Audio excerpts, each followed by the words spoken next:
आप ये कह रहे हैं, आपने बहुत महत्वपूर्ण बात कही है कि सुप्रीम कोर्ट को भी डराने की कोशिश हो रही है इस तरह के बयानों के ज़रिए कि देखिए आपकी परवाह नहीं करते या आपका हम सम्मान नहीं करते। भाजपा के शह पर ही ये सब चीजें कह रहा है, तो भाजपा का सारा इकोसिस्टम वही चीजें कह रहा है, सुप्रीम कोर्ट को गाली दे रहे हैं वगैरह वगैरह। जैसे ये अमित मालविया है जो इनके आईटी सेल का इंचार्ज है, इस तरह के लोगों को भाजपा ने प्रमोट किया हुआ है। जो भाजपा आरएसएस सोचते हैं उसी को एक तरह से चेहरा मिल गया है यहाँ पर, लेकिन जो भाजपा आरएसएस के जो फुट सोल्जर्स हैं वो सुप्रीम कोर्ट को सुप्रीम कोठा कह रहे हैं, वो उसको शरिया कोर्ट कह रहे हैं, वो कह रहे हैं कि सत्ता में हम हैं लेकिन सिस्टम इनका है। इस तरह के शब्दों से नवाज रहे हैं वो लोग। ये लोग तो यही चाहते हैं ना कि एक तानाशाही इस देश में कायम हो जाए और कोई कोर्ट जैसा इंस्टीट्यूशन ना हो जो कि उसको रोक सके। तो जो लोग आज सत्ता में बैठे हैं, भाजपा और उनके जो आरएसएस वाले जो लोग हैं, जो उनके समर्थक हैं, उनको ये लग रहा है कि भाई हमारे ऊपर तो अंकुश लग रहा है, हमारे को तो कोर्ट रोक रहा है, इसलिए वो अब कोर्ट को ही अटैक करने लगे हैं। लेकिन जब इस तरह के बयान देते हैं सांसद जैसे लोग जो संविधान की शपथ लेकर आते हैं, जनता ने एक नहीं कई बार उनको चुनकर भेजा है, तो एक आम जो मनमानस है उसके मन मस्तिष्क में एक तरह से एक तरह की शंका पैदा होती है कि क्या कोर्ट हमारी इम्पार्शियल है या नहीं, क्या निष्पक्ष है या नहीं, क्या कोर्ट पे विश्वास किया जा सकता है या नहीं। देखिए, ऐसे निशिकांत दुबे जैसे घटिया, बदतमीज और तुच्छ इंसानों को कोई स्पेस देने की जरूरत नहीं है। भाजपा जरूर उनको स्पेस देती है, एमपी भी बना रखा है, उनको फ्रंट लाइन पर भी रख लेती है, लेकिन ये बिल्कुल बदतमीज तुच्छ आदमी है, इसको कोई अटेंशन पे करना ही नहीं चाहिए। नमस्कार, द वायर में आपका स्वागत है। मैं हूं आरफा खानम शेरवानी। वक्फ की अराउंड राजनीति को लेकर एक बात तो तय हो गई है कि मामला तो सुप्रीम कोर्ट में है, इसके अलावा मामला सड़क पर भी है। वो लोग खासकर जो वक्फ के इर्द गिर्द जो राजनीति करने की कोशिश कर रही है, भाजपा आरएसएस और नरेंद्र मोदी की ये सरकार, उसके खिलाफ सड़कों पर है। लेकिन इससे बहुत सारे लोग भाजपा में एक्सपोज हो गए हैं जो अब तक ये कहने की कोशिश कर रहे थे कि वो संविधान के साथ हैं, वो लोकतंत्र के साथ हैं, वो भारत का जो चरित्र है संवैधानिक उसके साथ है। इससे साफ तौर पे ये पता चलता है कि बीजेपी का कम से कम एक ऐसा प्रभावशाली तबका जरूर है जो न संविधान में यकीन रखता है, न ही वो लोकतंत्र में यकीन रखता है, बल्कि कोई भी ऐसी संस्था अगर उसके रास्ते में आ रही है तो उसको बुरा भला कहने, अपमान करने में भी गुरेज नहीं करता। सीधे सीधे सुप्रीम कोर्ट पे निशाना साध रहा है। निशिकांत दुबे का मैं जिक्र कर रही हूँ, जो कि ऐसा नहीं है कि कोई शब्द उनके मुंह से निकल गया, बल्कि पूरी तरह से ढीठ होकर वो अभी भी, आप उनकी ट्विटर टाइमलाइन पे जाइए तो न सिर्फ कि उन्होंने अपने बयान को डिलीट किया है, न किसी बयान के लिए माफी मांगी है, बल्कि मैं आपको उनका आखिरी ट्वीट ये पढ़ के सुनाना चाहती हूँ जो सीधे तौर पर वो जो जुडिशरी है, हमारी न्यायपालिका है, उस पर हमला कर रहे हैं। उस ट्वीट के बाद, जिस ट्वीट में उन्होंने एएनआई का वीडियो जिसमें उन्होंने कहा था कि भारत का जो सुप्रीम कोर्ट है और चीफ जस्टिस ऑफ इंडिया है वो सिविल वॉर को बढ़ावा दे रहे हैं, वो उसके लिए जिम्मेदार है। इसके बाद एक और ट्वीट आ जाता है, क्या आपको पता है 1967-68 में भारत के मुख्य न्यायाधीश कैलाश नाथ वांचू जी ने कानून की कोई पढ़ाई नहीं की। यानी ये बताने की कोशिश हो रही है कि हमारे जो वकील हैं और हमारे जो जज हैं, हमारी जो जुडिशरी है, वो कितनी नाकारा, निकम्मी, अनपढ़ है, और सारी जो तालीम और शिक्षा है वो अपने को डॉक्टर निशिकांत दुबे कहते हैं, सिर्फ उन्हीं के पास है। मेरे साथ इस वक्त प्रशांत भूषण मौजूद है, सुप्रीम कोर्ट के वरिष्ठ वकील, senior advocate in Supreme Court. Prashant ji, सबसे पहली बात तो फिक्र यही होती है कि ये जो निशिकांत दुबे जैसे लोग हैं, मुझे लग रहा था कि अपनी गलती पर ये थोड़े पशेमा होंगे, खासकर जब इनकी पार्टी के अध्यक्ष ने ये कह दिया कि हमारा कोई लेना देना नहीं है इस बयान से। हालांकि उन्होंने इस गलती के लिए कोई सजा मुकर्रर नहीं की। आपको लगता है कि यही वजह है कि इतना ढीठ बना हुआ है ये व्यक्ति? ना इसको सुप्रीम कोर्ट की परवाह है, ना इसको ये परवाह है कि सजा मिल सकती है उच्च अदालत से। ये देखिए, ये भाजपा के शह पर ही ये सब चीजें कह रहा है, तो भाजपा का सारा इकोसिस्टम वही चीजें कह रहा है, सुप्रीम कोर्ट को गाली दे रहे हैं वगैरह वगैरह। और ये जो नड्डा जी ने बोला है कि भाजपा इससे इत्तेफाक नहीं रखती, ये तो एक हिपोक्रिटिकल स्टैंस है।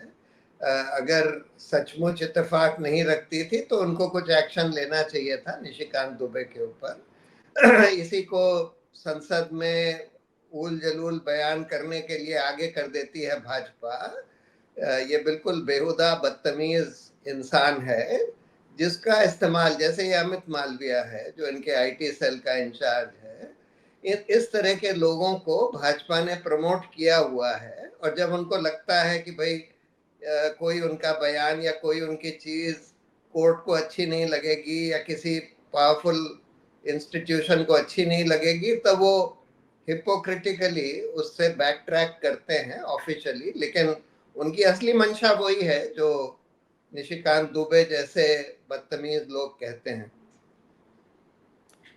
लेकिन प्रशांत जी, मुझे बताइए, आप ये कह रहे हैं कि ये तो सिर्फ एक हथियार की तरह, औजार की तरह इस्तेमाल हो रहे हैं। आइडियोलॉजी एक ही है, विचारधारा एक ही है, जो भाजपा आरएसएस सोचते हैं उसी को एक तरह से चेहरा मिल गया है यहाँ पर। लेकिन अंदर खाने एक तरह से एक मुखौटा ओढ़कर ये बताने की कोशिश करते हैं कि हम कोर्ट की परवाह करते हैं, या हम चीफ जस्टिस की इज्जत करते हैं, या हम कोर्ट की को मानते भी हैं कि कोर्ट भी इस देश में कोई चीज है।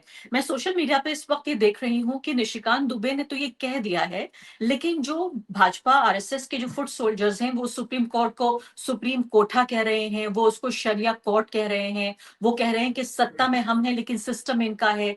इस तरह के शब्दों से नवाज रहे हैं वो लोग जो नेमलेस फेसलेस हो सकते हैं, लेकिन ये बाकायदा ऐसा व्यक्ति जो कई बार सांसद रहा है, जब ये कहता है तो इसके पीछे रणनीति मुझे बताइए क्या है? भाजपा के वोटर को क्या बताना चाहते हैं ये लोग जब सुप्रीम कोर्ट को अपमानित कर रहे हैं? नहीं, भाजपा के वोटर्स के लिए इतना नहीं है, सुप्रीम कोर्ट को डराने की कोशिश करी जा रही है।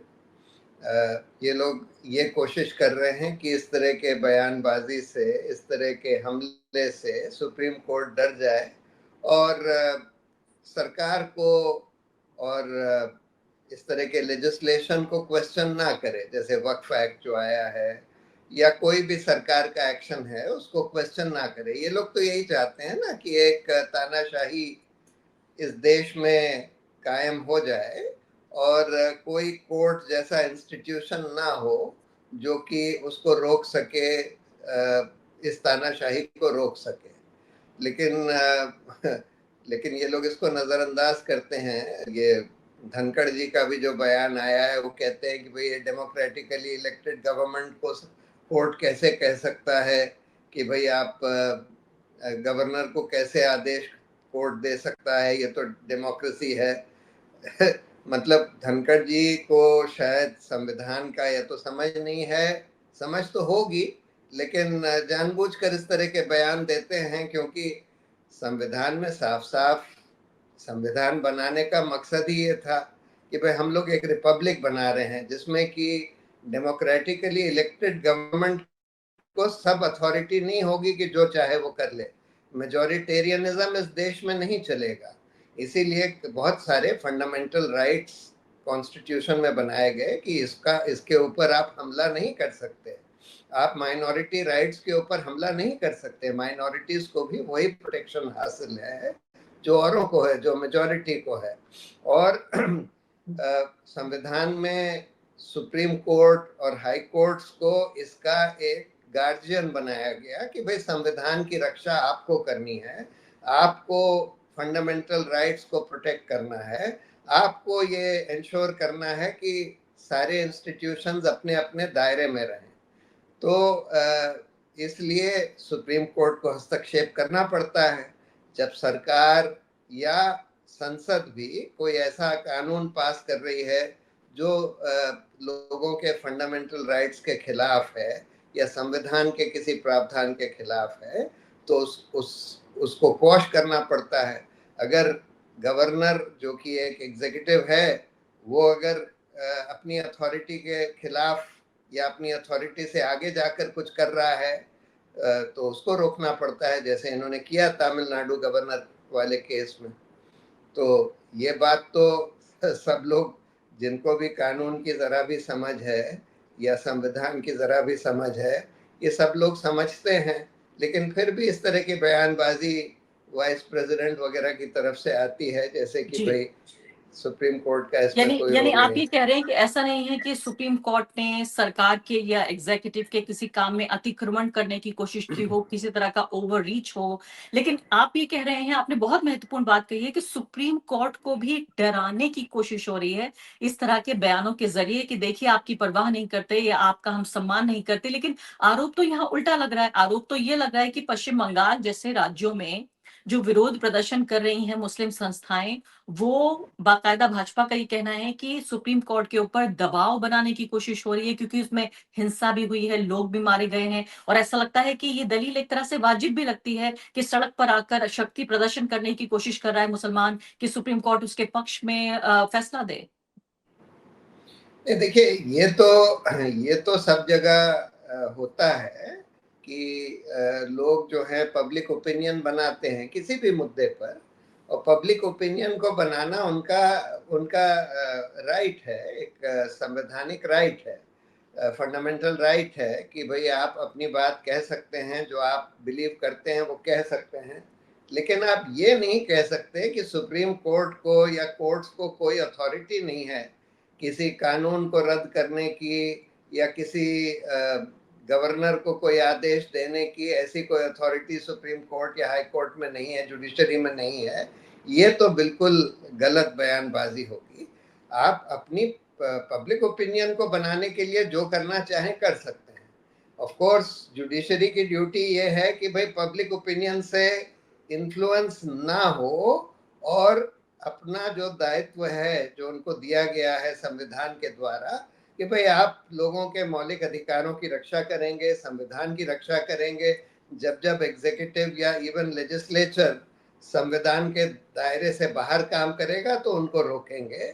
और ये काम देखिए मेरा भी ये मानना था कि पिछले कई सालों में ये काम सुप्रीम कोर्ट ने या जुडिशरी ने ना के बराबर किया था अपना जो दायित्व था। लेकिन आज जब सुप्रीम कोर्ट अपना दायित्व निभा रहा है और कई इंपॉर्टेंट फैसले दिए, जैसे बुलडोजर्स के बारे में दिया, या फिर इस तरह के जो सूट्स फाइल हो रहे थे कि भाई ये मॉस्क जो है ये पहले मंदिर था वगैरह वगैरह, प्लेसेस ऑफ वर्शिप एक्ट के खिलाफ सूट्स फाइल हो रहे थे, उन पर रोक लगा दी। या फिर ये वक्फ के कानून का, या फिर ये गवर्नर वाला जो फैसला दिया है, अब जब सुप्रीम कोर्ट अपना दायित्व निभा रहा है और संविधान को एनफोर्स करने की कोशिश कर रहा है, तो जो लोग आज सत्ता में बैठे हैं, भाजपा और उनके जो आरएसएस वाले जो लोग हैं, जो उनके समर्थक हैं, उनको ये लग रहा है कि भाई हमारे ऊपर तो अंकुश लग रहा है,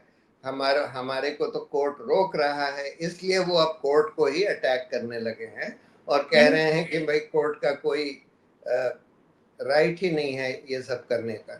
जी हाँ, यानी कि उनका जो विचारधारा का जो एक हिंसक ये पूरा प्रोजेक्ट है, इसमें कोई भी रुकावट ना हो, ना उसमें कोर्ट आगे आए, ना उसमें पत्रकार उस पर रिपोर्टिंग करें, ना इसमें सोशल एक्टिविस्ट कोई आवाज उठाएं। सिर्फ उनको एक रेशमी रास्ता मिल जाए जिस पर होते हुए वो निकल जाएं और सीधे भारत को घोषित कर दें कि भाई आज से हमने धर्म पर आधारित राष्ट्र बना दिया है। और वक्फ का कहीं ना कहीं कानून में संशोधन करके उसे बिल्कुल अपने सरकार के अधीन ले लेना, ये भी उसी कोशिश का एक हिस्सा है। वही हिंदू राष्ट्र का जो प्रोजेक्ट है उसका ये हिस्सा है। मुझे आप ये बताइए कि लेकिन एक आरोप जो लग रहा है वो ये कि मुस्लिम संस्थाएं आखिर चाहती क्या हैं। एक तरफ कोर्ट में पिटीशन लगाई हुई है, दूसरी तरफ सड़क पे विरोध प्रदर्शन भी कर रहे हैं। अगर आपको सरकार कोर्ट में और संविधान में विश्वास है तो खामोशी से इंतजार कीजिए कि कोर्ट में जब आपकी तारीख आएगी तब का सड़कों पर इस तरह से आके क्या फायदा है। एक वकील होने के नाते, सुप्रीम कोर्ट के वरिष्ठ वकील होने के नाते, एक ऐसा व्यक्ति जो राजनीति को भी समझता है, समाज को भी समझता है, आपकी क्या राय है, सही कर रहे हैं मुस्लिम संस्थाएं क्या? नहीं, देखिए, ये तो अगर कोर्ट में कोई मामला लंबित भी है तो उसका ये मतलब नहीं होता कि कोई जना उसके बारे में कुछ बोल नहीं सकता। अगर वो पब्लिक इंटरेस्ट का मामला है तो लोग जरूर उस पर बयान दे सकते हैं, अपनी राय रख सकते हैं, पब्लिक ओपिनियन बना सकते हैं और सड़कों पर भी उतर सकते हैं। लेकिन कोर्ट को जलील करना या कोर्ट के खिलाफ इस तरह की बयानबाजी करना कि कोर्ट तो अपने आप को तानाशाह समझने लगा है, कोर्ट तो संविधान डेमोक्रेसी की धज्जियां उड़ा रहा है, ये गलत बात है। आप अपनी राय जरूर रख सकते हैं, आप पब्लिक ओपिनियन भी बना सकते हैं, आप सड़कों पर भी उतर सकते हैं किसी भी मुद्दे पर, चाहे वो कोर्ट में लंबित हो। लेकिन आप इस तरह से कोर्ट को जलील नहीं कर सकते। आप इस तरह से ये नहीं कह सकते कि कोर्ट का कोई अधिकार ही नहीं है इस मामले पर कुछ करने का। अब इसमें सुप्रीम कोर्ट के वकील अनस तनवीर चले गए हैं सुप्रीम कोर्ट ने उनसे कहा कि अवमानना का मामला चलाया जाए निशिकांत दुबे के खिलाफ। उन्होंने कहा कि भाई जाके अटॉर्नी जनरल से इस बारे में आप इजाजत लेके आइए। अब उन्होंने खत लिखा है अटॉर्नी जनरल को। आपका क्या मानना है, क्या ये अच्छा कदम है, ऐसा करना चाहिए था? क्या निशिकांत दुबे के खिलाफ अवमानना का ये मुकदमा चलना चाहिए? देखिए, ऐसे निशिकांत दुबे जैसे घटिया, बदतमीज और तुच्छ इंसानों को कोई स्पेस देने की जरूरत नहीं है। भाजपा जरूर उनको स्पेस देती है, एमपी भी बना रखा है, उनको फ्रंट लाइन पर भी रख लेती है, लेकिन ये बिल्कुल बदतमीज तुच्छ आदमी है, इसको कोई अटेंशन पे करना ही नहीं चाहिए। दूसरी बात, जहां तक अवमानना का मामला है, देखिए मेरा ये मानना है कि ये जो कंटेम्प्ट ऑफ कोर्ट जो है, इसका जो ये पार्ट है, स्कैंडलाइजिंग द कोर्ट और lowering the authority of the court, ये जो है ये एक कॉलोनियल रिलिक है और ये इंग्लैंड में भी खत्म कर दिया गया है और इसको हिंदुस्तान में भी खत्म हो जाना चाहिए। अगर आप कोर्ट के प्रोसीडिंग से इंटरफेयर कर रहे हैं किसी भी तरह से, आप किसी जज को धमकी दे रहे हैं, अगर आप किसी विटनेस को धमकी दे रहे हैं, लॉयर को धमकी दे रहे हैं, तब तो जरूर कंटेम्प्ट ऑफ कोर्ट का मामला बनता है। लेकिन अगर आप सिर्फ बयानबाजी कर रहे हैं, चाहे कितनी ही गलत बयानबाजी हो, तो उसको कंटेम्प्ट ऑफ कोर्ट में नहीं लाना चाहिए, ये मेरा मानना है। और इसलिए सबको ये सब इग्नोर करना चाहिए जो ये कह रहा है। वैसे ही देखिए, जनता जो है अब जागरूक हो गई है, सब समझ रही है कि ये किस लिए कहा जा रहा है, कौन कह रहा है, इसकी क्या हैसियत है, किस तरह का इंसान है। तो इसलिए इसको he should be ignored with the contempt that he deserves.